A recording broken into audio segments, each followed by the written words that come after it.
नमस्कार दोस्तों, मैं उमंग कुमार सिंह स्वागत करता हूं आपके अपने यूट्यूब चैनल एग्ज़ाम नगरी में। और अभी क्या है कि बीपीएससी की पीटी सर पे है और कुछ और एग्ज़ाम्स हैं मेरे, तो उन पे थोड़ा ज़्यादा ध्यान जाता है क्योंकि पढ़ना और पढ़ाना दोनों में से अगर एक चुनना हो तो पहले तो पढ़ना ही होता है। फिर भी मैं प्रयास करता हूं कि साथ साथ इनको भी लेके चलूँ, और चूँकि अब पॉलिटी संविधान इसके ख़त्म होने वाले हैं तो साइंस आने वाले हैं, तो बीपीएससी या बिहार के किसी भी परीक्षा की दृष्टि से बहुत ही महत्वपूर्ण हो जाएगा, तो इसलिए मैं इसको साथ में लेके चल रहा हूँ। तो आज है 19वां दिन।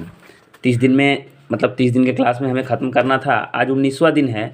और आज पेज नंबर 180 से 190, लूसेंट के पेज नंबर 180 से 190, और नोट्स में कहाँ है ज़रा देखते हैं।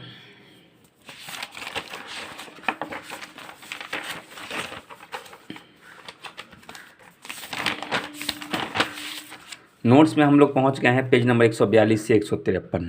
तो चलिए लेके चलता हूं 142 से 153, और सबसे पहले एक नज़र डालेंगे कि आज हमें पढ़ना क्या है। बहुत ही इम्पोर्टेंट चीज़ है, बहुत ही इम्पोर्टेंट टॉपिक्स है जो हमें आज पढ़ना है एक ही वीडियो में। जो भी यूट्यूबर्स होते हैं, पढ़ाने वाले होते हैं, मैंने उनको देखा, मैंने 8-8 घंटे की वीडियो भी देखी है। वो लोग क्या कर रहे हैं कि लंबा लंबा वीडियो बना दे रहे हैं, उसमें तथ्य कम है। मैंने तथ्यों को ज़्यादा शामिल किया है। देखिए, राज्य की कार्यपालिका हम लोग राज्यपाल पढ़ेंगे, राज्यपाल के सारे अधिकार, सारी शक्तियाँ, राज्यपाल की नियुक्ति, उसके बारे में पढ़ेंगे। उसके बाद हम लोग पढ़ेंगे विधान परिषद, देख सकते हैं आप लोग, विधान परिषद। उसके बाद विधानसभा, उसके बाद फिर सबके वेतन, मुख्यमंत्री, उसके बाद केंद्र राज्य संबंध और शिष्ट शक्तियाँ, राजस्व के स्रोत, अंतर्राज्यीय परिषद,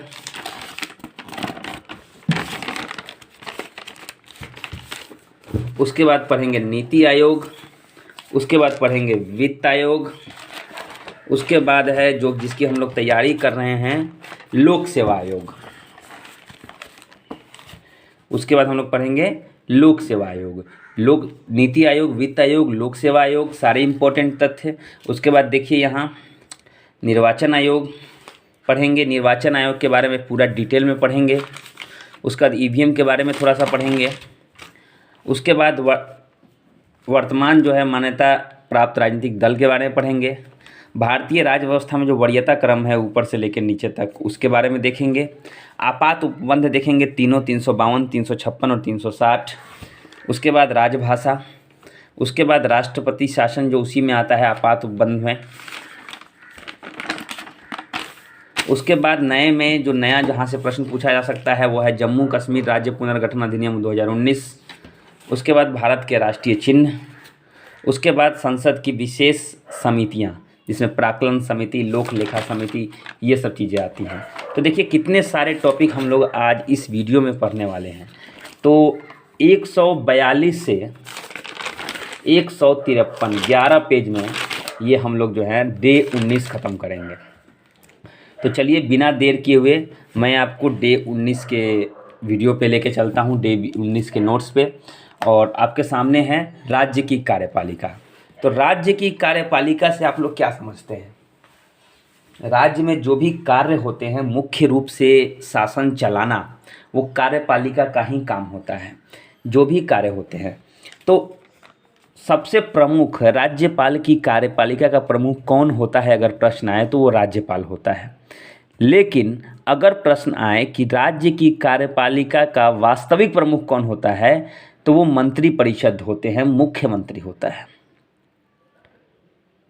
तो राज्यपाल कौन होते हैं? तो राज्य की कार्यपालिका के प्रमुख राज्यपाल ही होते हैं, लेकिन नाम मात्र के रहते हैं। सारा काम तो मंत्रिपरिषद करता है, मुख्यमंत्री डिसाइड करता है। इसीलिए मैंने यहाँ लिख दिया है मुख्यमंत्री वास्तविक। अगर केवल आपसे पूछा जाए कि राज्य की कार्यपालिका का प्रमुख कौन है, तो राज्यपाल है, राज्यपाल हैं। अगर आपसे ये पूछा जाए कि राज्य की कार्यपालिका के वास्तविक प्रमुख कौन है, तो मुख्यमंत्री हैं। अब देखिए, 2 या 2 से अधिक राज्य हेतु भी राज्यपाल हो सकते हैं। ये 7वां मतलब 7वां संशोधन 1956 में ही ये डिसाइड कर दिया गया था कि राज्यपाल केवल एक के नहीं हो सकता है, 2 राज्यों के लिए एक ही राज्यपाल बना दिया जाए, क्योंकि राज्यों की जो भौगोलिक स्थिति है वो सबकी अलग अलग है। छोटा राज्य, बड़ा राज्य, हर तरह के राज्य हैं।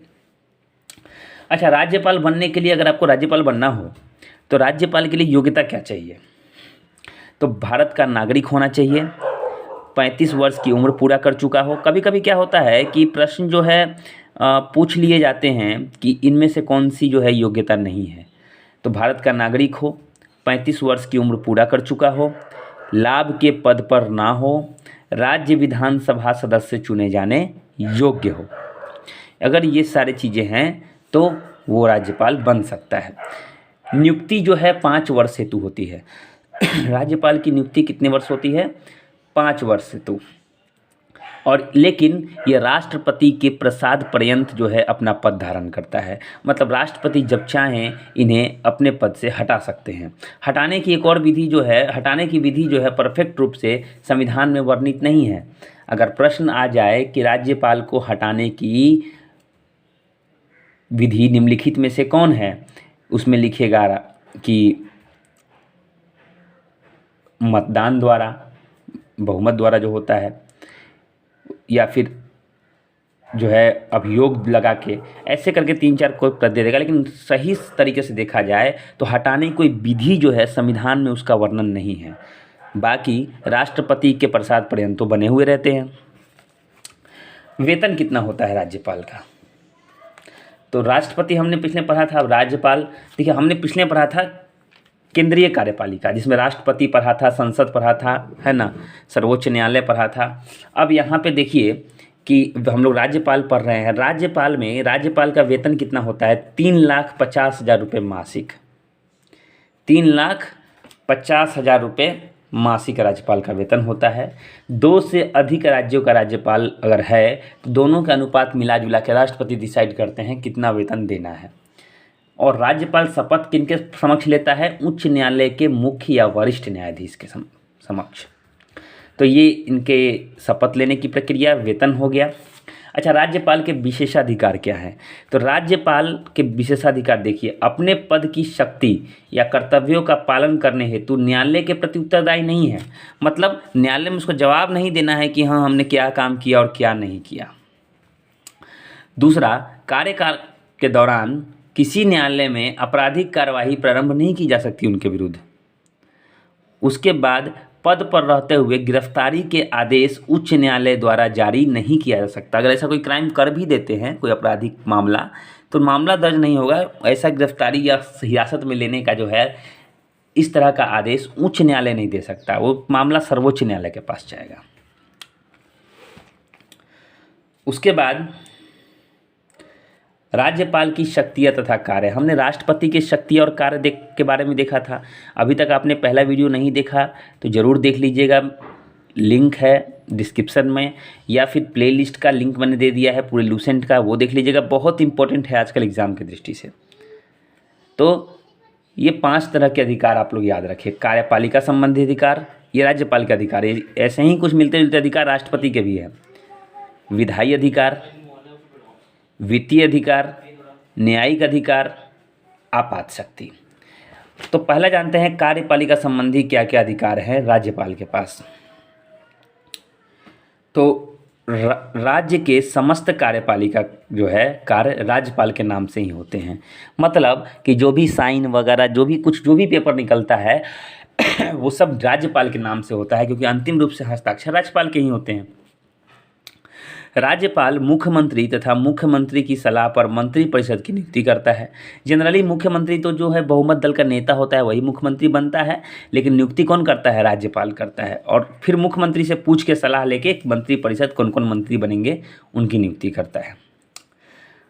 मुख्य सचिव, महाधिवक्ता, राज्य लोक सेवा आयोग के अध्यक्ष तथा सदस्यों की नियुक्ति भी राज्यपाल ही करते हैं। जैसे केंद्रीय यूपीएससी के अध्यक्ष वगैरह की नियुक्ति राष्ट्रपति करते हैं, वैसे ही राज्य वाले में राज्यपाल करते हैं। मान लीजिए देश के लिए राष्ट्रपति हैं और राज्य के लिए राज्यपाल हैं, ऐसा ही कुछ होता है। उच्च न्यायालय के न्यायाधीशों की नियुक्ति के संबंध में परामर्श लेते हैं ये। राज्य के प्रशासन के संबंध में मुख्यमंत्री से सूचना प्राप्त करने का इनको अधिकार है कि राज्य में प्रशासन किस प्रकार चल रहा है, ये सूचना मांगेंगे और मुख्यमंत्री को सूचना देना है। तो ये कार्यपालिका संबंधी अधिकार। और है राष्ट्रपति शासन जब लागू होता है तो उसमें केंद्र के अभिकर्ता के रूप में काम करते हैं, मतलब केंद्रीय सरकार के एजेंट के रूप में काम करते हैं, ये मीडिएटर बन जाते हैं। राज्य के विश्वविद्यालय के कुलाधिपति होते हैं। राष्ट्र में जितने विश्वविद्यालय हैं सबके कुलाधिपति कौन होते हैं? राज्यपाल होते हैं। राज्य विधान परिषद में कुल सदस्य का 1/6 भाग सदस्यों की नियुक्ति ये कर सकते हैं। तो ये कार्यपालिका संबंधी अधिकार हो गए। अब आते हैं विधायी, ये नियम कानून जो हम लोग बनाते हैं, नियम कानून जो बनते हैं उनसे संबंधित अधिकार। देखिए विधायी अधिकार में पहला है विधानमंडल का एक अभिन्न अंग है। विधानमंडल का 17 आह्वान या 17 वासान यही करते हैं। सत्र को शुरू करना हो, सत्र को खत्म करना हो, राज्यपाल के द्वारा होता है। विधानसभा के अधिवेशन तथा संयुक्त अधिवेशन का संबोधन भी यही करते हैं। राज्य विधान, देखिए जहाँ से विधानसभा में जो चीज़ें होती हैं तो नियम कानून वहीं से बनते हैं, इसलिए विधायी अधिकार में सब आता है। राज्य विधानसभा के किसी सदस्य की योग्यता का निर्धारण यही निश्चित करते हैं चुनाव आयोग से परामर्श लेके, चुनाव आयोग की परामर्श से। राज्य विधेयक राज्यपाल के हस्ताक्षर के बाद ही अधिनियम बनता है। ये हो गया। उसके बाद यहाँ देखिए आंग्ल भारतीय समुदाय के किसी सदस्य के मनोनयन का उनको अधिकार है विधानसभा में। अध्यादेश जारी करने का भी अधिकार है। धन विधेयक के अतिरिक्त किसी विधेयक को पुनः विचार के लिए विधानमंडल वो भेज सकते हैं, लेकिन दोबारा अगर पारित होकर चला आया तो फिर उनको सहमति देना, इसलिए कहा जाता है कि नाम मात्र है।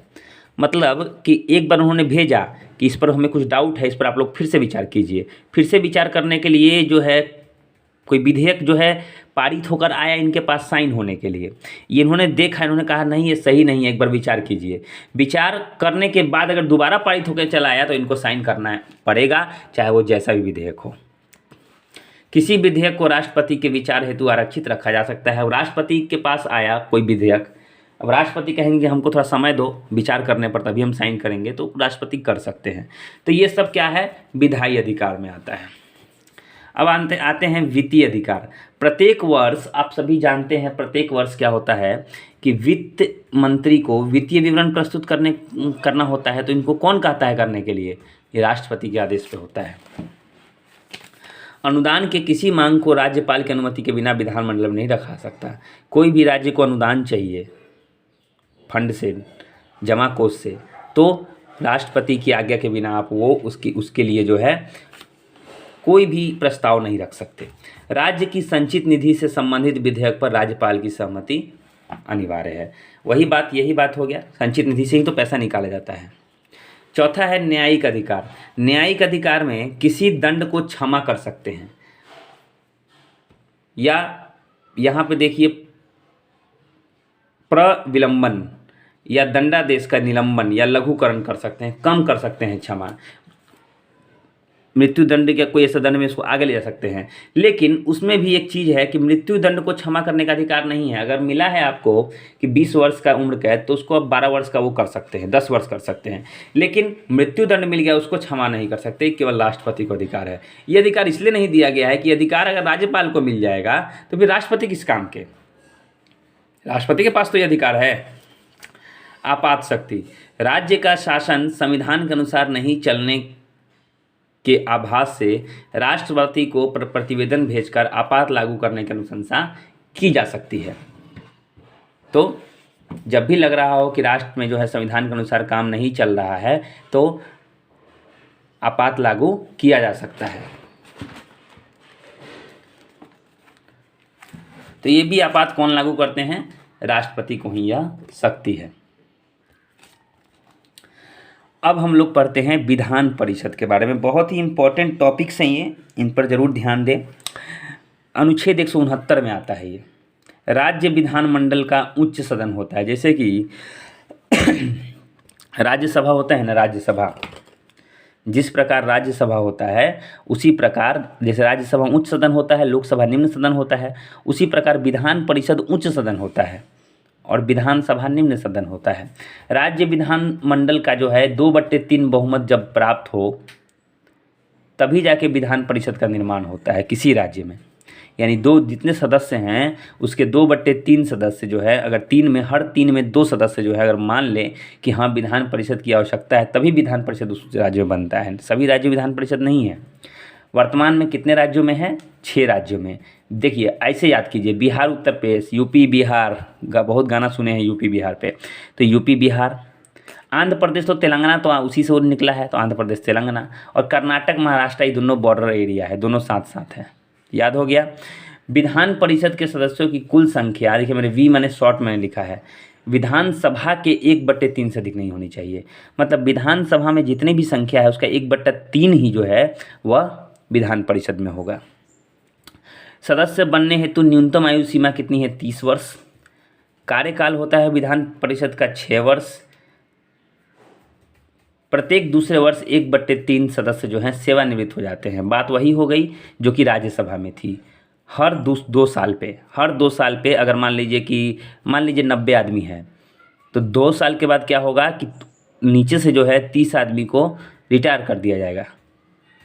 1/3 यानी रिटायर कर दिया जाएगा तो हर 2 साल पे, और फिर उसको ऊपर से भरा जाएगा। ऐसे ही होता है, हर साल 1/3 यानी 1/3 आदमी रिटायर कर जाते हैं हर 2 साल पे।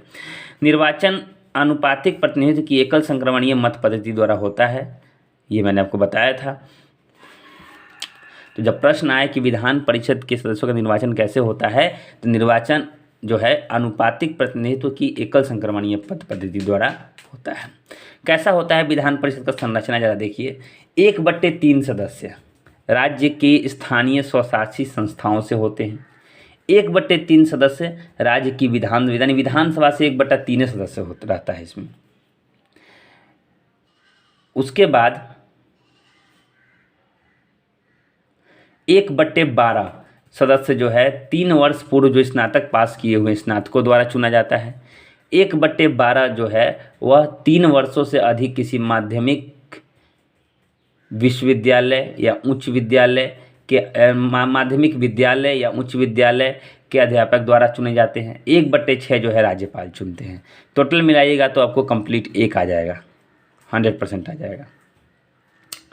तो कैसे कौन कौन से लोग चुनते हैं ये देख लीजिए। ये जो है एक टोटल जो सीट है विधान परिषद का, मान लीजिए विधानसभा का 150 सीट है, तो विधान परिषद में कितना होगा? 1/3 से ज़्यादा नहीं होना चाहिए। मतलब कितना हो जाएगा? 50 सीट। 100 उधर है तो 50 इधर आप रख सकते हैं। 50 में 1/3 विधानसभा से, 1/3 स्थानीय स्वशासी संस्थाओं से, 1/12 3 वर्ष पूर्व जो स्नातक लोग पास कर गए हैं वो चुन लेते हैं। 1/12 जो है वह माध्यमिक विद्यालय या उच्च विद्यालय के अध्यापक द्वारा चुन लिया जाता है। 1/6 राज्यपाल नियुक्त करते हैं। टोटल मिला के 1 हो गया। मैंने थोड़ा थोड़ा करके सबका योगदान रहता है। अच्छा, ये सब चुने जाने के लिए गण पूर्ति कितनी होनी चाहिए, तभी जाके कोई बैठक होती है? 1/10, यानी टोटल सदस्यों का 10% कम से कम लोग आने चाहिए। ऐसा नहीं कि 2 आदमी आके अपने में दही चूड़ा चीनी कर लिए, है ना, दाल चावल कर लिए और कोई विधेयक पारित कर, ऐसा नहीं है। तो कोई भी करवा लेगा, लेकिन 1/10 से कम आदमी नहीं होने चाहिए। सदस्यों में से ही एक सभापति या उपसभापति होता है। इस देखिए विधान परिषद के बारे में लोग पढ़ रहे हैं। विधानमंडल द्वारा, देखिए मैं क्यों एक एक लाइन बता रहा हूँ, ये सब एग्जाम में आते हैं प्रश्न बन के। विधानमंडल द्वारा वेतन और भत्ते दिए जाते हैं। सभापति उपसभापति एक दूसरे को संबोधित करके त्यागपत्र दे सकते हैं। कोई भी विधेयक जो है प्रस्ताव पारित करने के लिए 14 दिन पूर्व सूचना यहाँ अनिवार्य है। तो समझ गए। अब आते हैं विधानसभा। विधानसभा का कार्यकाल कितना होता है? 5 वर्ष। राज्यपाल इसे पूर्व भी विघटित कर सकते हैं, राज्यपाल चाहे, उन्हें उन्हीं के प्रसाद पर्यंत होता है। 17वां राज्यपाल द्वारा निर्वाचन हेतु 5 वर्ष होती है। देखिए 17वां जो है वह राज्यपाल द्वारा किया जाता है। और निर्वाचन हेतु आयु कितनी चाहिए? अब मैंने यहाँ पे 5 वर्ष लिख लिया। 5 वर्ष नहीं चाहिए, 25 वर्ष चाहिए। 2 छूट गया है। 25 वर्ष की आयु चाहिए।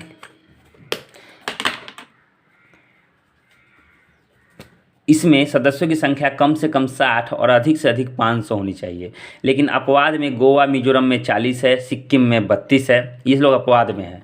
अध्यक्ष को मतदान करने का अधिकार नहीं है, लेकिन जब मत बराबर हो जाए किसी चीज़ पर, वोटिंग हो रहा है, दोनों तरफ मत बराबर हो गया, तो फाइनल जो वोटिंग करते हैं वो एक वोटिंग करके किसी को जिता सकते हैं अध्यक्ष, यानी निर्णायक मत देते हैं। ऐसे नॉर्मली मत देने का इनको अधिकार नहीं है। धन विधेयक का निर्णय अध्यक्ष द्वारा किया जाता है। गणपूर्ति यहाँ भी 1/10 ही है। चलिए अब जानते हैं विधानसभा के अधिकार एवं विधानसभा के कार्य। बड़ा ध्यान से सुनिएगा, बहुत ही इम्पोर्टेंट है उन लोगों के लिए जो खासकर राज्य से संबंधित परीक्षा दे रहे हैं। विधि निर्माण, जी हाँ, राज्य सूची पर कोई भी नियम का निर्माण होता है उसमें विधानसभा ही काम करती है। समवर्ती सूची से संबंधित कोई हो या संबंध भी विषयों पर कोई भी विधि हो तो उस पर जो है राज्यों के विधानसभा का बहुत बड़ा योगदान होता है। वित्तीय विषयों से संबंधित ये विधि निर्माण, वित्तीय विषय संबंधित में प्रत्येक वर्ष वित्तीय वर्ष में वार्षिक बजट पेश होता है, उसमें भी इनका योगदान होता है। धन विधेयक का निर्णय 14 दिन के अंदर करना है, उनमें भी इनका योगदान होता है। अच्छा, कार्यपालिका नियंत्रण में क्या क्या होता है? कार्यपालिका नियंत्रण में मंत्रिपरिषद सामूहिक रूप से विधानसभा के प्रति उत्तरदायी होते हैं। मंत्रिपरिषद को जो है यहाँ पे विधान परिषद से कोई मतलब नहीं है। वो लोग जैसे कि लोकसभा में क्या होता है, मंत्रिपरिषद लोकसभा के प्रति जिम्मेदार होते हैं, वैसे ही निम्न सदन के प्रति जो है मंत्रिपरिषद जिम्मेदार होते हैं। यहाँ पे निम्न सदन कौन है? विधानसभा है। संवैधानिक संबोधन, ये आधे से अधिक राज्यों द्वारा जो है संबोधन नहीं है, संशोधन है। कोई भी संशोधन होता है तो आप लोग जानते होंगे, तीसरा जो पहला तो नॉर्मल है साधारण प्रक्रिया द्वारा, दूसरा क्या है बहुमत द्वारा, तीसरा है बहुमत प्लस आधे से अधिक राज्य। तो ये आधे से अधिक राज्य जो होते हैं उनकी विधानसभा भाग उसमें भाग लेते हैं। ये मतलब संवैधानिक संशोधन का भी इनको अधिकार है। निर्वाचन संबंधी अधिकार में क्या है कि संसद के सदस्यों के बराबर राष्ट्रपति के निर्वाचन संबंधी अधिकार इनको मिलते हैं। राष्ट्रपति के निर्वाचन में इनकी भागीदारी होती है। तो ये निर्वाचन संबंधी अधिकार हो गए। तो देखिए कैसे हमने तोड़ तोड़ के इसको समझ लिया। अच्छा, कुछ वेतन पे ध्यान देंगे। वेतन जनरली 2 को आप एक साथ याद कीजिए, 5-4। राष्ट्रपति 5 लाख, उपराष्ट्रपति 4 लाख। राष्ट्रपति 5 लाख, उपराष्ट्रपति 4 लाख। ऊपर से वेतन भत्ते सुविधा अलग से मिलती है। लोकसभा अध्यक्ष 4 लाख, राज्यपाल 3,50,000। अच्छा, सीजे ऑफ एससी मतलब क्या? चीफ जस्टिस यानी मुख्य न्यायाधीश ऑफ सुप्रीम कोर्ट, सर्वोच्च न्यायालय के मुख्य न्यायाधीश है ना। चीफ जज ऑफ सुप्रीम कोर्ट को 2,80,000 रुपये मिलती है। अदर जज जो होते हैं दूसरे जज सुप्रीम कोर्ट के, उनको 2,50,000 30,000 कम मिलता है। हाई कोर्ट के जो मुख्य न्यायाधीश होते हैं, chief justice of high court, उनको मिलता है 2,50,000। यानी कि सर्वोच्च न्यायालय के नॉर्मल जज और उच्च न्यायालय के चीफ जज दोनों को सैलरी एक होती है। अच्छा, उच्च न्यायालय के अदर लोगों को 2,25,000 मिलती है। CAG comptroller auditor general of India, Bharat के महालेखा नियंत्रक, इनको मिलता है 2,50,000। मुख्य चुनाव आयुक्त जो है चीफ इलेक्शन कमिश्नर को मिलता है 2,50,000। किसके बराबर मिल रहा है देख लीजिए, सब मिला लीजिए। कभी कभी समतुल्य पूछ देता है, तो CAG समतुल्य है किसके? सुप्रीम कोर्ट के जज के या हाई कोर्ट के मेन जज के इक्वल है ये CAG। मुख्य चुनाव आयुक्त भी उनके इक्वल है, महान्यायवादी भी उनके इक्वल हैं। तो ये सब ध्यान में रखिएगा। महान्यायवादी भी एक तरह से क्या है, जज ही है। वो सुप्रीम कोर्ट का जज या फिर हाई कोर्ट का मेन जज, मुख्य जो है न्यायाधीश। तो ये ऐसे आप लोग याद रखेंगे। अब आते हैं, देखिए पद शपथ। राष्ट्रपति जो है अपना शपथ CJ ऑफ SC मुख्य न्यायाधीश, सुप्रीम कोर्ट के मुख्य न्यायाधीश के समक्ष लेते हैं, लेकिन त्याग पत्र देना होता है तो ये उपराष्ट्रपति को देते हैं। उपराष्ट्रपति राष्ट्रपति के समक्ष शपथ लेते हैं और राष्ट्रपति को ही त्याग पत्र देते हैं।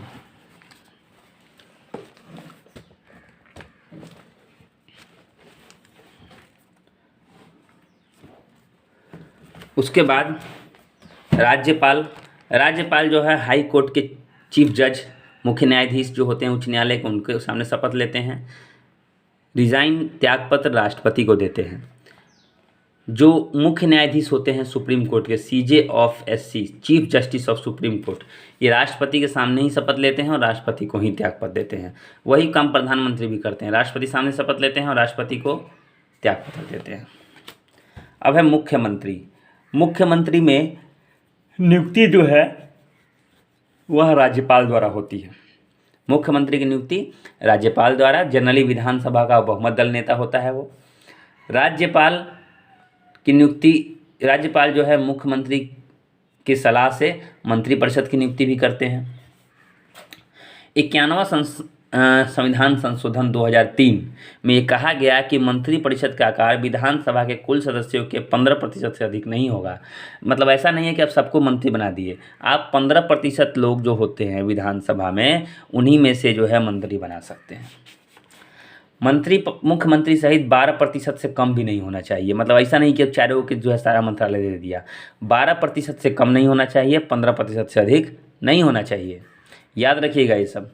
मुख्यमंत्री के कार्य जो है अनुच्छेद 167 में आते हैं। आगे जानते हैं और मुख्यमंत्री के बारे में। तो मुख्यमंत्री के कार्य किसमें आते हैं? अनुच्छेद 167 में। आइए अब जानते हैं केंद्र राज्य संबंध। ये कनाडा के संविधान से लिया गया है। केंद्र राज्य संबंध मतलब सेंट्रल गवर्नमेंट और स्टेट गवर्नमेंट बीच में कोई ना कोई रिलेशन होना चाहिए, ऐसा माना गया है। विधायी, प्रशासनिक तथा वित्तीय शक्ति का विभाजन हो रखा है केंद्र और राज्य के बीच में। अब देखिए कैसे कैसे हुआ है, ये सब लिखा हुआ है। संघ सूची, राज्य सूची, समवर्ती सूची, 3 सूची में विभाजित कर दिया गया है। संघ सूची में क्या है? राष्ट्रीय महत्व के कानून बनाने का अधिकार केवल संसद को है। ये संघ सूची में जो भी है, संघ सूची में जो भी चीज़ें हैं वो राष्ट्रीय महत्व के हैं, राज्य सूची में स्थानीय महत्व के हैं। ठीक है। देखिए रक्षा, विदेशी मामले, युद्ध, अंतर्राष्ट्रीय संधि, अणुशक्ति, सीमा शुल्क, जनगणना, विदेशी ऋण, डाक एवं तार, प्रसारण, टेलीफोन, विदेशी व्यापार, रेल, वायु, जल परिवहन, ये सब जो हैं संघ सूची में आते हैं क्योंकि यह राष्ट्रीय महत्व के विषय हैं। राष्ट्रीय महत्व के विषय हैं। राज्य सूची के विषय कौन से हैं? राज्य सूची के विषयों की संख्या 61 है, मूलतः यह 66 विषय हैं। लोक सेवा, कृषि, कारागार, भू राजस्व, लोक व्यवस्था, पुलिस, लोक स्वास्थ्य, लोक जो भी आ जाता है सब स्थानीय महत्व के हैं, लोकल इम्पोर्टेंस। स्थानीय स्वशासन या क्रय विक्रय या सिंचाई, ये सब जो है राज्य सूची में आते हैं। समवर्ती में क्या आते हैं? समवर्ती में देखिए 52 विषय हैं, मूलतः 47 विषय ही हैं। राष्ट्रीय जलमार्ग, परिवार नियोजन, जनसंख्या नियंत्रण, समाचार पत्र, कारखाना, शिक्षा, आर्थिक तथा सामाजिक योजना या वन, ये सब किस में आते हैं? ये सब समवर्ती सूची। मैंने दोनों उस पर अपना अपना विचार रख सकते हैं। अवशिष्ट विधायी शक्तियों में किसी भी सूची में शामिल नहीं है। जो चीज़ें अभी इन सब को छोड़कर कुछ चीज़ें ऐसी हैं जो शामिल ही नहीं की गई हैं, वो अवशिष्ट विधायी शक्तियों में आती हैं। इस पर भी कानून बनने का अधिकार किसको है? संसद को है। जानबूझकर संसद जो है कुछ चीज़ों को बाहर कर रखी है। संख्या 97 है, कुल संख्या 100 है। राज्य सूची के विषय पर संसद को कानून बनाने की शक्ति अनुच्छेद 249, बहुत ही इंपॉर्टेंट है, वेरी वेरी। VVI लिख लीजिए इसके नीचे। देखिए मैं लिख लेता हूँ VVI।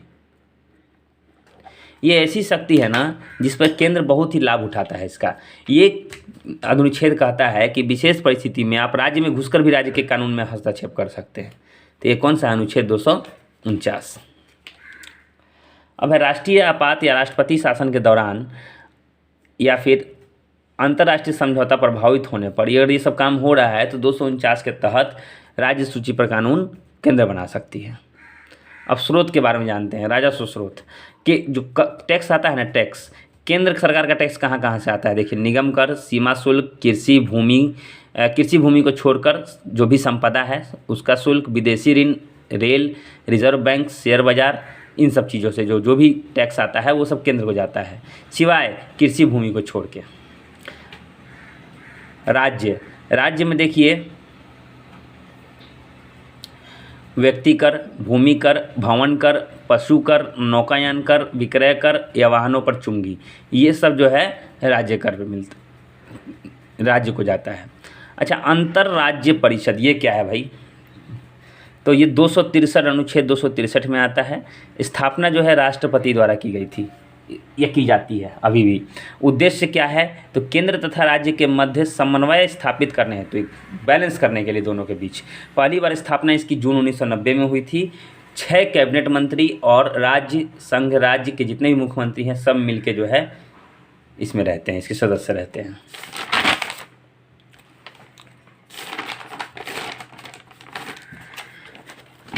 अब आते हैं नीति आयोग।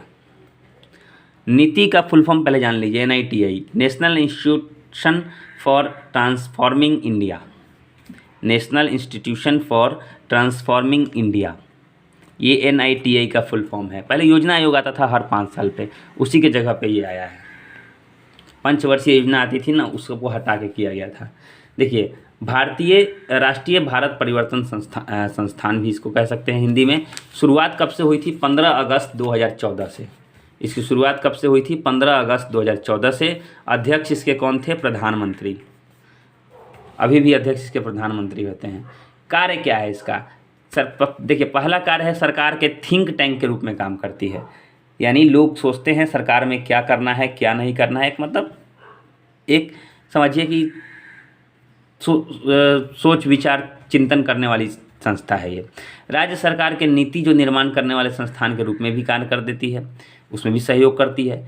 केंद्र तथा राज्य सरकार को राष्ट्रीय अंतर्राष्ट्रीय महत्व के मुद्दों पर रणनीतिक तथा तकनीकी सलाह भी देती है। उपाध्यक्ष इसके राजीव कुमार है। प्रथम उपाध्यक्ष कौन थे? अरविंद पनगड़िया थे। तो ये नीति आयोग के बारे में है। ऐसे ही तथ्यों को मैंने शामिल किया है जो इम्पोर्टेंट है, ज़्यादा कचरा मैंने इसमें नहीं भरा है। वित्त आयोग। वित्त आयोग है अनुच्छेद 280।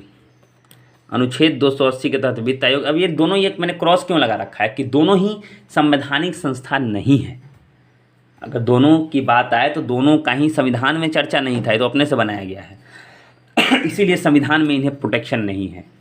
जब मन तब हटाया सकता है, जब मन तब बनाया जा सकता है। गठन का अधिकार किसको है? राष्ट्रपति को। इसमें एक अध्यक्ष होते हैं प्लस 4 सदस्य होते हैं। सबकी नियुक्ति कौन करते हैं? राष्ट्रपति। सदन में राष्ट्रपति द्वारा कोई वित्त जो है आयोग की सिफारिश जो है कौन करता है? राष्ट्रपति करते हैं।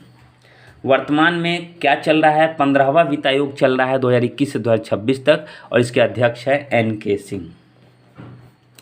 कार्य क्या है? तो वित्त आयोग के कार्य जानिए। संघ तथा राज्यों के मध्य करों का शुद्ध वितरण, मतलब बराबर बराबर जो है टैक्स बांट देना, भाई बेईमानी नहीं हो दोनों के बीच में, है ना।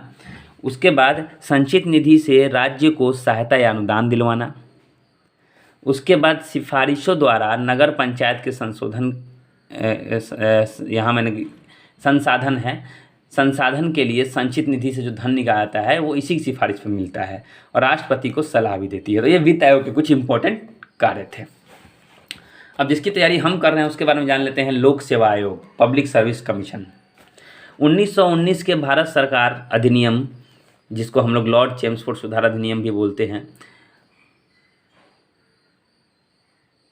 उसके तहत, उस अधिनियम के तहत जो है इसकी स्थापना हुई थी 1926 में। लेकिन सिफारिश कब की गई थी? 1924 में विधि आयोग द्वारा। विधि आयोग ने इसकी सिफारिश की 1924 में, 26 में यह बन के तैयार हो गया लोक सेवा आयोग। अध्यक्ष तथा सदस्य की नियुक्ति जो है राष्ट्रपति द्वारा की जाती है। सदस्यों की संख्या निर्धारित करने की शक्ति भी राष्ट्रपति को है। वर्तमान में इसकी संख्या कितनी है? 10। नियुक्ति जो है 6 वर्ष या 65 वर्ष की आयु तक होती है, जो पहले हो जाए। आपका 6 वर्ष पहले पूरा पड़ जाए या 65 वर्ष के आप हो जाएं। राज्य लोक सेवा आयोग के सदस्य तथा अध्यक्ष की नियुक्ति राष्ट्रपति ही करते हैं। राज्य लोक सेवा आयोग जो है 6 वर्ष के लिए कार्य करता है, या फिर 62 वर्ष की आयु के लिए काम, जो पहले आ जाए। तो ऊपर बात कर रहे थे हम लोग केंद्र सरकार का, 6 + 65 था, या क्या है 6 + 62। उच्चतम न्यायालय के प्रतिवेदन पर अनुच्छेद 370 राष्ट्रपति द्वारा पहले ही हटाया जा सकता है इन लोगों को। यानी जो राज्य के जो लोक सेवा अध्यक्ष हैं इनको पहले भी हटाया जा सकता है, लेकिन ऐसा तभी होगा जब उच्चतम न्यायालय प्रतिवेदन दे अनुच्छेद 317 के तहत। समझ गए? आगे चलते हैं। देखिए, समय कमी है, मैं टू द पॉइंट बिना कोई अदर डिस्कशन किए हुए चल रहा हूँ। हमारे पास, मेरे पास, आपके पास, सबके पास समय की कमी है। निर्वाचन आयोग। निर्वाचन आयोग जो है भाग 15 में आता है, बहुत ही इम्पोर्टेंट टॉपिक है। अभी अब यही मेनली यही बचा हुआ है, तो आप लोग इस पर बहुत अच्छे से ध्यान देंगे। अनुच्छेद 15 में आता है, भाग 15 में आता है, अनुच्छेद 324 से 329 के मध्य। स्थापना कब हुई थी निर्वाचन आयोग की? 25 जनवरी 1950 को, यानी गणतंत्र दिवस से एक दिन पहले। गठन जो है एक निर्वाचन आयुक्त होते हैं प्लस अन्य कुछ निर्वाचन आयुक्त होते हैं, उनको मिला के ही निर्वाचन आयोग बनता है। और इस सब की नियुक्ति कौन करते हैं? राष्ट्रपति। मुख्य चुनाव आयुक्त जो होते हैं उनका कार्यकाल 6 वर्ष या 65 वर्ष आयु, वही सुप्रीम कोर्ट वाला, और वेतन 90,000 रुपया। अन्य चुनाव आयुक्त होते हैं उनकी 6 वर्ष या 62 वर्ष आयु होती है, यानी 65 था यहाँ 62 हो जाता है। पहले एक सदस्य ही था, ये 1993 में इसे 3 सदस्य ही बना दिया गया। मुख्य कार्य क्या है जरा जानिएगा। कार्य कभी कभी एक एसएससी में 2-3 बार ऐसा प्रश्न मैंने देखा आ गया था कि निर्वाचन आयोग के कार्य कौन सा इनमें से नहीं है। तो पहला है चुनाव क्षेत्रों का परिसीमन, यानी चुनाव क्षेत्रों का सीमा बांधना, यहाँ से यहाँ तक का इसका सीमा है। मतदाता सूची करना, सूची तैयार करना, वोटर लिस्ट तैयार करना, राजनीतिक दलों को मान्यता देना, राजनीतिक दलों को आरक्षित चुनाव चिन्ह देना, चुनाव करवाना और आचार संहिता तैयार करवाना, ये सब जो है चुनाव आयोग का, निर्वाचन आयोग का कार्य है। अब आते हैं निर्वाचन आयोग की स्वतंत्रता हेतु तो कुछ संवैधानिक प्रावधान है उसको बचाने के लिए, क्योंकि उस पर तो कोई भी जो है उंगली जो है कर देगा, कोई भी जो है उस पर आवाज़ उठा देगा कि भाई ये ऐसे यहाँ पे प्रॉब्लम है, यहाँ पे समस्या है, या उस पर कुछ ना कुछ प्रावधान संविधान का लेके थोप देगा, उसको बंद करवा देगा। इसीलिए हमारे भारतीय संविधान की ओर से इसको कुछ प्रोटेक्शन, कुछ सुरक्षा दी गई है। क्या सुरक्षा दी गई है? देखिए, पहला कि संवैधानिक संस्था है ये। देखिए, वो दोनों संवैधानिक संस्था नहीं था, मतलब कोई भी बनाया जा सकता था, कभी भी हटाया जा सकता था, ऐसा नहीं है। इसमें ऐसा नहीं है। ये निर्वाचन आयोग क्या है? संवैधानिक संस्था है। मुख्य चुनाव आयुक्त तथा अन्य चुनाव आयुक्त की नियुक्ति जो है राष्ट्रपति करते हैं। अब यहाँ पे देखिए, नियुक्ति राष्ट्रपति करते हैं तो वही हटा सकते हैं, तो ये बहुत बड़ी चीज़ है, कोई दूसरा कोई इसमें इन्वॉल्व नहीं हो सकता। मुख्य चुनाव आयुक्त महाभियोग जैसी प्रक्रिया से ही हटाए जा सकते हैं। अगर बीच में हटाना भी हो तो महाभियोग लगा के हटाना पड़ेगा, ऐसे नहीं सीधे आप 2 आदमी कह दिए और हट गए। मुख्य निर्वाचन आयुक्त जो है चीफ जज ऑफ सुप्रीम कोर्ट के बराबर होता है। नियुक्ति पश्चात जो है मुख्य आयुक्त में कोई लाभकारी परिवर्तन नहीं होता है। देखिए, जब एक बार नियुक्ति हो गई ना तो उनके सैलरी में, उनके जो भी सुविधा मिल रही है उसमें कोई भी अलाभकारी यानी नुकसानदेह जो है आप कोई भी ऐसा जो है परिवर्तन नहीं कर सकते। और वेतन मिलता है भारत की संचित निधि से, जो कभी नहीं घटने वाला है। तो ये सब चीज़ें जो है से उनके पद को सुरक्षा मिलती है। ठीक है। ईवीएम के बारे में देखें तो पहली बार उपयोग ईवीएम का हुआ था केरल में 1982 में, लेकिन पहली बार पूरा चुनाव ईवीएम के द्वारा संपन्न करने वाला राज्य कौन था? वो था गोवा 1999 में। सभी चुनाव में 2009 से इसका उपयोग होने लगा। राष्ट्रीय दल का दर्जा हासिल करने हेतु आवश्यक शर्त क्या है, ये इसको समझिएगा ध्यान से। पहला है कि लोकसभा आम चुनाव या विधानसभा चुनाव में 4 या अधिक राज्यों में कुल वैध मत का कम से कम 6% प्राप्त हो। मतलब जहाँ जहाँ चुनाव हो रहे हैं वहाँ वहाँ आपकी पार्टी खड़ी हो रही है पूरे देश में, ठीक है, कोई दिक्कत नहीं है, खड़े होने से कोई दिक्कत नहीं है, लेकिन 4 या उससे अधिक राज्य ऐसे होने चाहिए जहाँ आपका बहुमत हो, या फिर आपका वोटिंग जो है 6% से अधिक हो, तब ना चुनाव आयोग को पता चलेगा कि आपको लोग जानते हैं। इससे भी कम होगा तो क्या जानते हैं, तब किस चीज़ का राष्ट्रीय पार्टी? ये पहला शर्त है। दूसरा शर्त है, इसके साथ साथ ऐसा नहीं कि ये या ये ऐसा नहीं है, दोनों होने चाहिए। किसी एक राज्य में विधानसभा की 4 सीटें होनी चाहिए कम से कम। मतलब आपके जो है आपके यहाँ से 4 सीटें जो है उसमें वहाँ होनी चाहिए। लोकसभा में 2% सीट जो है 3 अलग अलग राज्यों में हासिल हो। मतलब कि लोकसभा में जो सीटें होती हैं, अगर मान लीजिए मेरा पार्टी का नाम है लाल कमल का फूल, एक बात हम बता रहे हैं, मान लीजिए बीजेपी मेरी पार्टी है, तो बीजेपी जो है को जो है 3 अलग अलग राज्य में 2% से अधिक लोकसभा सीटें दर्ज करनी होती हैं। ऐसा नहीं है कि आपका एक कहीं नहीं है, एक वो स्टेट से 3 गो सीट है ना, और उसी में आप कूद रहे हैं, ऐसा नहीं है। हर स्टेट में से जो है 28 जो स्टेट हैं उनमें 3 ऐसे स्टेट होने चाहिए जहां आपका लोकसभा का सीट हो। तो ये कुछ शर्तें थी। अब है वर्तमान में देखिए मान्यता प्राप्त दल कौन से हैं, तो इनको तो आप जानते होंगे, बीजेपी, आईएनसी और BSP. Bharatiya Janata party, INC Indian national Congress और बीएसपी बहुजन समाज पार्टी, ये 3 को तो प्राप्त है, और 5 को प्राप्त है। कौन है? भारतीय कम्युनिस्ट दल, राष्ट्रवादी कांग्रेस पार्टी, ये दोनों अलग अलग है। भारतीय कम्युनिस्ट पार्टी, मार्क्सवादी, तृणमूल कांग्रेस ममता देवी का और माने ममता बनर्जी का, और नेशनल पीपुल्स पार्टी। तो ये जो है 5 और 3 8 पार्टियां हैं। मतदाता पहचान पत्र का उपयोग 1993 से होता आ रहा है। पहली बार 1993 में इसका उपयोग हुआ था। वरीयता क्रम में देखिए तो सबसे ऊपर राष्ट्रपति हैं। सबसे ऊपर कौन है? राष्ट्रपति हैं। उनके बाद उपराष्ट्रपति है, तो दोनों एक साथ याद रखिए। उसके बाद प्रधानमंत्री बीच में आते हैं, तब फिर राज्यों के राज्यपाल। अब यहाँ से भूत शुरू हो जाते हैं, भूतपूर्व राष्ट्रपति, उप प्रधानमंत्री, भारत का 6 नंबर पे भारत का मुख्य न्यायाधीश, लोकसभा अध्यक्ष।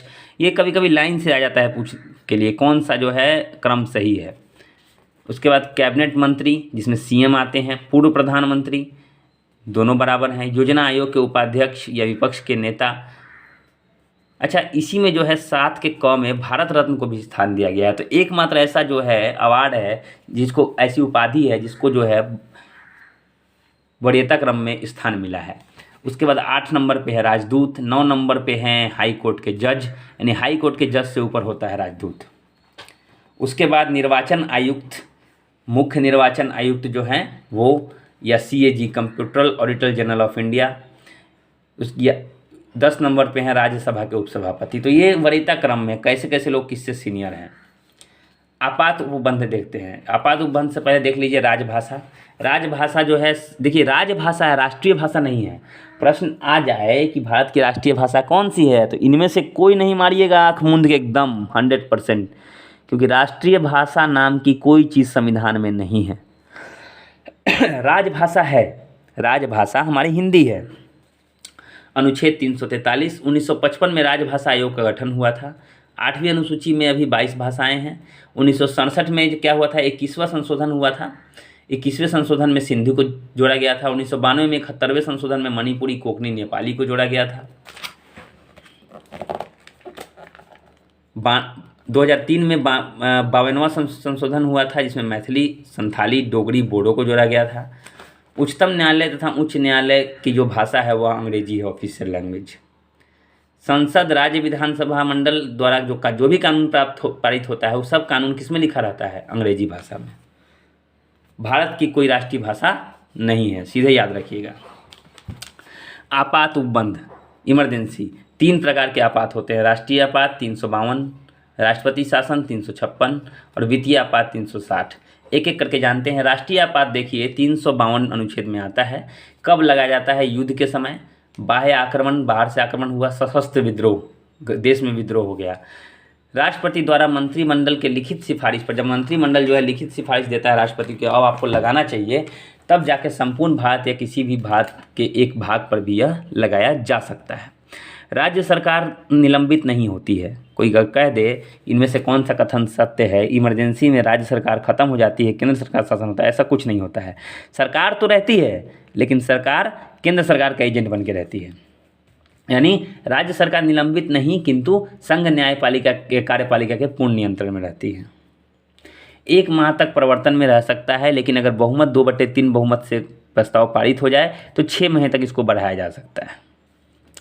लोकसभा विघटन के समय अगर ऐसा हो गया, मान लीजिए कि कोई प्रस्ताव पारित हो गया जल्दी से विघटन के समय उस दिन कि भाई इमरजेंसी लगेगा, तो विघटन के समय जो है 30 दिनों के अंदर अनुमोदन आवश्यक है, प्रथम बैठक आवश्यक है। पहली बार बैठक कीजिए और सोचिए कि वो करना था या नहीं करना था। बहुमत द्वारा 14 दिन के अंदर आपात वापसी हो सकती है। वही काम करना होगा, पहले वोटिंग, तब राष्ट्रपति को इन्फॉर्मेशन, राष्ट्रपति क्या करेंगे, आपात को वापस ले लेंगे। आपातकाल का प्रभाव, आपातकाल के कुछ महत्वपूर्ण प्रभाव हैं, जैसे राज्य कार्यपालिका जो है संघ के अधीन, केंद्र के अधीन चली जाती है। संसद की विधायी शक्ति राज्य सूची तक पहुंच जाती है, यानी राज्य में हस्तक्षेप होने लगता है। राष्ट्रपति को केंद्र राज्य करों के बंटवारे को संशोधित करने का अधिकार है, उसमें कम ज़्यादा कर सकते हैं वो। लोकसभा का कार्यकाल 1 वर्ष तक बढ़ाया सकता है। लगे कि अभी चुनाव नहीं हो पाएगा क्योंकि देश तो खुद इमरजेंसी में है। इंदिरा गांधी ने अपने समय में ऐसा किया था, जानबूझ के जो है बढ़वाया था और एकदम जो कहते हैं ना सिंघम लेडी, वैसा काम किया था। 358 अनुच्छेद मूल अधिकार का निलंबन, अनुच्छेद 19 के सारे अधिकार निलंबित हो जाते हैं। लेकिन 44वां संशोधन 1978 में केवल बाह्य आक्रमण के पर निलंबन नहीं होगा। निलंबन होगा, न कि सशस्त्र विद्रोह पर। यानी बाहरी आक्रमण होगा तभी उसको आप निलंबित कर सकते हैं। अंदर ही सब सशस्त्र विद्रोह हो रहा है तो उसमें आप मौलिक अधिकार को नहीं हटा सकते। ये कौन से संशोधन में हुआ था? 44वां संशोधन 1978। अनुच्छेद 20 तथा अनुच्छेद 21 जो प्राण एवं दैहिक स्वतंत्रता होती है, गिरफ्तारी के विरुद्ध संरक्षण, इस हेतु जो है न्यायालय में जाने का अधिकार दे दिया गया। तो ये सब जो है इस संशोधन में हुआ। आगे चलते हैं।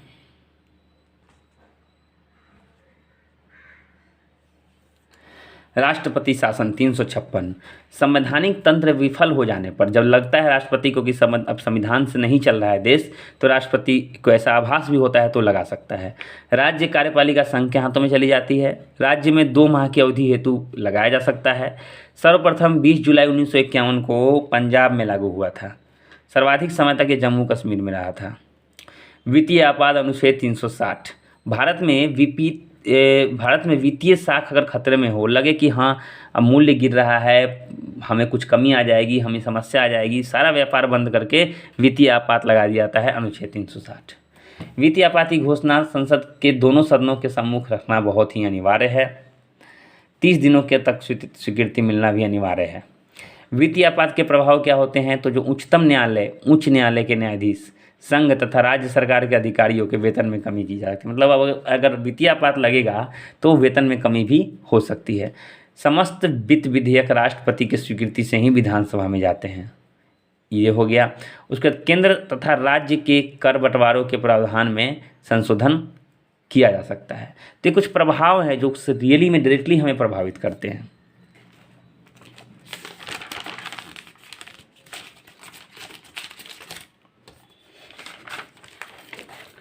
अब आइए पढ़ते हैं जम्मू कश्मीर राज्य पुनर्गठन अधिनियम 2019। बहुत ही इंपॉर्टेंट है, इसको तो बिल्कुल भी स्किप मत कीजिएगा। देखिए 5 अगस्त 2019 को राज्यसभा में और 6 अगस्त 2019 को लोकसभा में दोनों जगह स्वीकृति मिल गई और पारित हो गया। क्या क्या प्रावधान है? तो पहला प्रावधान है जम्मू कश्मीर के 2 हिस्से, एक हो गया जम्मू कश्मीर और दूसरा हो गया लद्दाख। मतलब देखिए पहले था 29 गो राज्य था, अब क्या किया, राज्य में से वो घट गया, जम्मू कश्मीर घट गया और 2 केंद्र शासित प्रदेश में टूट गया, जम्मू कश्मीर और लद्दाख। अब केंद्र शासित प्रदेश ज़्यादा हो गया। लद्दाख विधानसभा बिना संघ राज्य के क्षेत्र के जो है वहाँ उपस्थित है। मतलब वहाँ संघ राज्य का क्षेत्र नहीं है, लेकिन फिर भी ये क्या है, एक यूनियन टेरिटरीज है। जम्मू कश्मीर के लोकसभा में 5 सीट, राज्यसभा में 4 सीट और विधानसभा से 114 सीट भेजती है।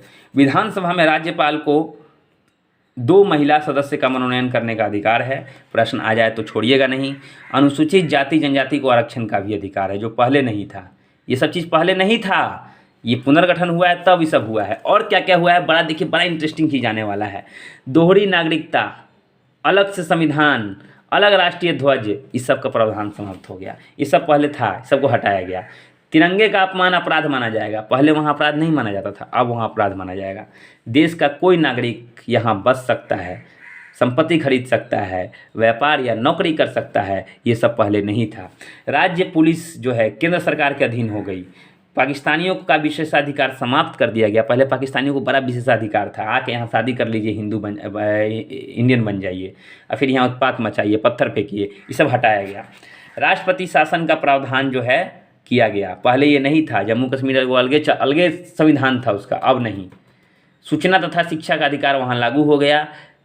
अब आप सूचना और शिक्षा दोनों के लिए लड़ सकते हैं, पहले ऐसा नहीं था। आप किसी से सवाल नहीं पूछ सकते थे पहले। सुप्रीम कोर्ट द्वारा किए गए फैसले वहाँ लागू होंगे, पहले लागू नहीं होते थे। पहले उनका अपना संविधान, अपना न्यायालय जो बोलता था वही होता था। कब से प्रभावी हुआ? ये 31 दिसंबर 2019 से यह प्रभावी हो गया। ठीक है, समझ गया कितना इंपॉर्टेंट था ये। यही चीज़ पुराने लूसेंट में नहीं है। भारत के राष्ट्रीय चिन्ह, अब देखिए राष्ट्रीय प्रतीक पहले क्या है, अशोक स्तंभ है। 26 जनवरी 1950 को अपनाया गया। इसके नीचे सत्यमेव जयते लिखा जाता है, ये मुंडकोपनिषद, मैंने शॉर्ट में लिखा है, मुंडकोपनिषद से लिया गया है। 3 रंगों का प्रयोग होता है इसमें जनरली जो है ये 3 रंगों का प्रयोग लोग करते हैं। हर पद के लोग अलग अलग रंग का चिन्ह अपने गाड़ी में लगाते हैं। जैसे नीला रंग मंत्रियों की गाड़ी के आगे लगा हुआ रहेगा या दफ्तर में लगा हुआ रहेगा। लाल रंग राज्यसभा के सदस्य में और हरा रंग लोकसभा के सदस्य में।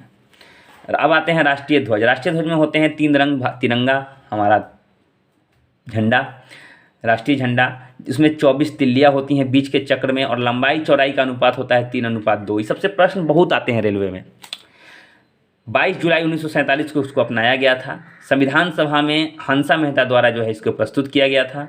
राष्ट्रध्वज संहिता 2002 के तहत भारतीय नागरिक या कोई भी निजी संस्था में इसे फहराने का अधिकार दे दिया गया। किसके तहत? राष्ट्रध्वज संहिता 2002 के तहत। 2004 में ध्वज फहराना मूल अधिकार बना दिया गया। समझ गए? अब जब राष्ट्रीय शोक होता है तो झंडे को झुका दिया जाता है। डिपेंड करता है कि किस कौन मरे हैं। जैसे देखिए, राष्ट्रपति, प्रधानमंत्री, उपराष्ट्रपति, ये लोग वर्किंग एम्प्लॉई हैं। अगर ये मर गए तो 12 दिन तक ध्वज झुका हुआ रहेगा। लेकिन यही सब में से अगर सब पूर्व है, पूर्व राष्ट्रपति, पूर्व प्रधानमंत्री, अगर ये सब मर गए तो 7 दिनों तक झुका हुआ रहेगा। आते हैं अब राष्ट्रगान पे। जन गण मन। जन गण मन हमारा राष्ट्रगान है, रविंद्रनाथ ठाकुर द्वारा रचित है। समय है इसको गाने का 52 सेकंड, लेकिन संक्षिप्त समय 20 सेकंड है। अब कहेगा 52 सेकंड में तो नॉर्मली होता है, 20 सेकंड में कैसे होगा? तो पहला लाइन और अंतिम लाइन उसमें गाया जाता है। तो जब संक्षिप्त अवधि पूछे तो ऐसा नहीं कि अब तुरंत 52 सेकंड देख के मार दीजिए, 20 सेकंड होता है वो। प्रथम बार जो है 27 दिसंबर 1911 को कोलकाता अधिवेशन में इसे गाया गया था। उस समय अध्यक्ष थे पंडित बिशन नारायण धर।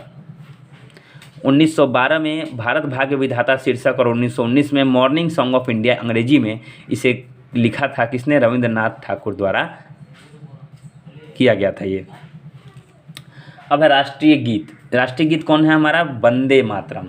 पहली बार जब मेरा एडमिशन 7th क्लास में हुआ था और मुझे सर ने पहले दिन गाना गाने के लिए कहा था, तो मैंने यही गाना गाया था, वंदे मातरम सुफलाम सुफलाम सजलम शीतलाम वाला, जो भी इसमें मैंने पूरा गाना उसको गाया था। तो ये जो है वंदे मातरम सुजलाम सुफलाम मलय शीतलाम ऐसे करके, तो यही हमारा राष्ट्रीय गीत है। बंकिम चंद्र चटर्जी द्वारा आनंद मठ लिखा गया, आनंद मठ में ही ये गीत लिखा गया था, वहीं से उठाया गया है। प्रथम बार जो है 26 जनवरी 1950 को इसको स्वीकार किया गया। प्रथम बार जो गाया गया था 1896 में कलकत्ता अधिवेशन। उस समय जो अध्यक्ष थे रहमतुल्लाह सयानी थे शायद। समय जो है 1 मिनट 5 सेकंड का लगता है। संसद का अधिवेशन प्रारंभ होता है तो राष्ट्रीय गान से, अंत होता है तो गीत से। यानी शुरू हुआ जनगण मन से, खत्म हुआ वंदे मातरम से। राष्ट्रीय कैलेंडर। राष्ट्रीय कैलेंडर में हम लोग कौन सा कैलेंडर यूज़ करते हैं? Gregorian calendar. ग्रिगोरियन कैलेंडर 22 मार्च 1957 को यह से जो है इसे अपनाया गया। राष्ट्रीय पुष्प क्या है? कमल है। पक्षी मयूर है। फल आम है। वृक्ष बरगद है। राष्ट्रीय जानवर जो है वह बाघ है। राष्ट्रीय जलीय जीव गंगा डॉल्फिन 2009 में इसे घोषित किया गया था। राष्ट्रीय विरासत पशु हाथी, विरासत वाले जी राजा महाराजा यूज़ करते थे इसलिए हाथी है। संसद की विशेष समिति आप जानते हैं। पहला है प्राक्कलन समिति। पहला है प्राक्कलन समिति। प्राक्कलन समिति क्या होता है? तो ये संसद की समिति है। लोकसभा के 30 सदस्य होते हैं, राज्यसभा के 0। राज्यसभा कोई सदस्य इसमें नहीं होता। सबसे बड़ी संसदीय समिति है। कार्यकाल 1 वर्ष का होता है, 1 मई से 30 अप्रैल तक। अध्यक्ष जो हैं लोकसभा के अध्यक्ष द्वारा मनोनीत होते हैं। कार्य क्या है इनका? तो सरकारी खर्च में कमी का प्रयास ये लोग करते हैं, देखते हैं कैसे कमी हो, संगठन कैसे कुशल बने, प्रशासन में कैसे सुधार हो, इन सब चीज़ों पर काम करती है प्राक्कलन समिति। प्राक्कलन समिति की जुड़वा बहन है लोक लेखा समिति। प्राक्कलन की जुड़वा बहन, कभी प्रश्न आ जाता है प्राक्कलन समिति की जुड़वा बहन किसे कहा जाता है? तो लोक लेखा समिति को। लघु लोकसभा को ही कहा जाता है इसे। इसमें 15 लोकसभा से और 7 राज्यसभा से, Lok Sabha plus Rajya Sabha equal to 15 + 7 सदस्य होते हैं। लोक लेखा समिति का कार्य क्या है? तो CAG की जो रिपोर्ट है, भारत के नियंत्रक एवं महालेखा परीक्षक की जो रिपोर्ट है उसकी जांच की जाती है, कहाँ कहाँ क्या खर्च हुआ।